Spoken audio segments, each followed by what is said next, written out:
1992 sure was a great year for air shows in New Zealand, with 3 big events attracting over 200,000 people.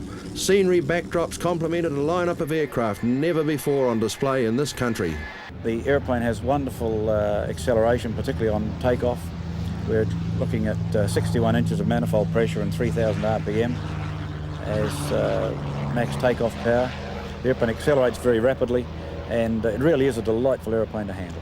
And the shape and speed, and particularly the sound of the airplane, so it's a relatively easy airplane to display because it does it, presents itself really. But for my own display, I try and start the sequence at about 5,000 or 6,000 feet altitude and dive towards the airfield and try and achieve something close to 400 knots for the first pass, and from there pull up into a very steep series of climbing rolls which regain some altitude and then return to the field and move into the display sequence. It's necessary with a high performance airplane like this to make sure that you keep enough inertia on the airplane to be able to achieve the manoeuvres that you desire. Tell us about the sort of speeds you're approaching the field at when you do this pretty good low-level run and stuff. Oh, pretty much over 400 knots. It's sort of 420, 430, sort of. When you get up around 400 knots, you start looking at where you're going, not looking at the gauges. And you pull up and in a loop, what sort of height do you gain? We usually go up to about 7,000 feet in a vertical pull-up from that sort of speed.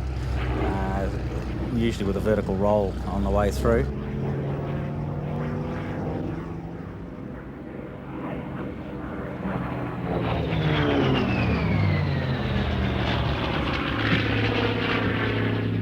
You actually, when you sit inside it, it's like putting on a glove. You wear it. You actually wear a Spitfire, and you know, they've been designed around a person.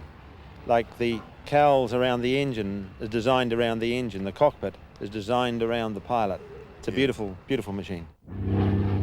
I think the crowd's heart goes out to the Spitfire. It is the gem of the warbird world, isn't it? Yes, well, I mean, I do like them all, I really do, but I mean, the Spitfire means a lot to me.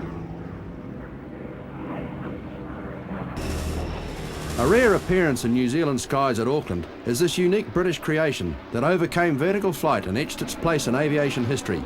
This GR3 Harrier that entered service in the late 60s was transported to New Zealand in the Pacific Express Ilyushin Il76. He is one of the Russian stars of the show. We were probably some of the first to get a movie camera inside these aircraft in the Western world.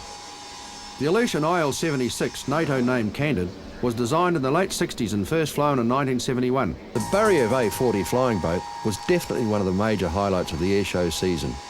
This type first showed up in US reconnaissance photographs, and this one here is the second prototype, built in 1989. I asked Captain Gennady Kaluzny, Beriev Chief Test Pilot, about the systems inside and outside the aircraft.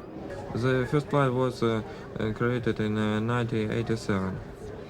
But the first flight was in another plane. This is the second prototype. To watch the full-length version of this video, visit our full streaming channel at www.historicalmachines.tv, where you can rent to view the full movie. Better yet, sign up to our full subscription service for less than the price of a cup of coffee per month, and you'll have immediate access to this movie, plus much more.